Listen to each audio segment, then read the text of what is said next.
it's really two totally different individuals running for this race. You have a little background with me, and I was actually born in York. I won't give you the year, but Dr. Nordland, who is still around, I understand, Sure. delivered me, I guess, is what I'm being told. But we ended up moving to Aurora. I went to high school there, graduated there, met my future wife in Aurora. We both went to Nebraska Wesleyan University.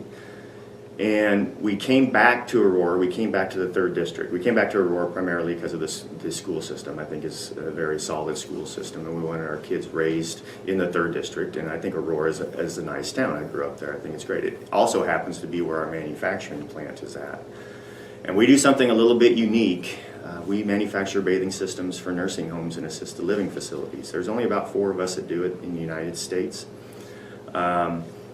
And we used to distribute for a company, and they ended up moving the business overseas. And so in 1997, after we moved back to Aurora in about 95, in 1997, when they moved, we bought the plant, all the buildings, and we hired the employees. And 4 years later, we had developed our own bathing system, which you'll find at the Hearthstone here. You'll find in our new facility in Aurora, Nebraska. We developed our own Penner bathing spas. We gave our first spa away in 2001 to Christian Homes in Holdridge because we didn't even know if it worked. And from that point on, we came into the market a month before 9/11. I was in Peoria, Illinois. I drug a trailer all around this country, all over, with a whirlpool bathing system in the back, just in the back of my trailer, dog and pony, showing everybody we could show because nobody knew who Penner Bathing Spas was. And so we started that happen. So that's not a great time to start a business. No. But now we are in 49 states, every province in Canada, South Korea, and Mexico. So what I bring to the table, people sometimes ask me, why should I vote for you? And I'm just right back at them. I say, because I'm you. I know what's going on. I know what has happened to my company's health insurance, which we pay 100% of our employees' health insurance and 50% of the family, which I understand is getting very rare. But our health insurance premiums used to be $11,000 a month for our 15 employees a couple years ago, and now they're $23,000 a month. We cannot do that anymore. So I know what it's like to sweat out a payroll on a Friday. I know what it's like when our line of credit at our banks gets high. I get that phone call. I know what it's like when OSHA and FDA walk into my door unannounced.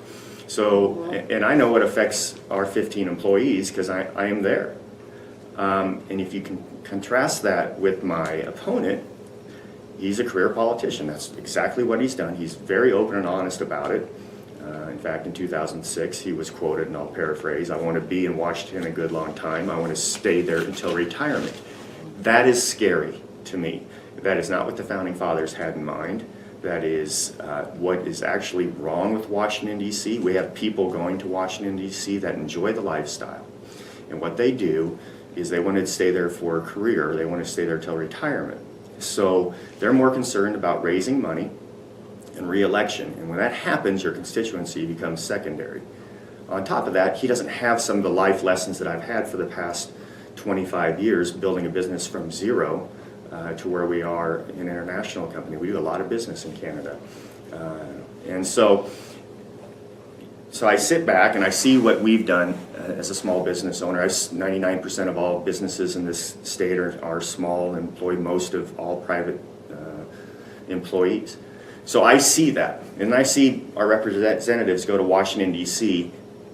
and do nothing, or they don't fix the healthcare issue like they promised they were going to do. So they give us a bunch of promises, and then they go to Washington and do the exact opposite. So it's one of those things we've all learned.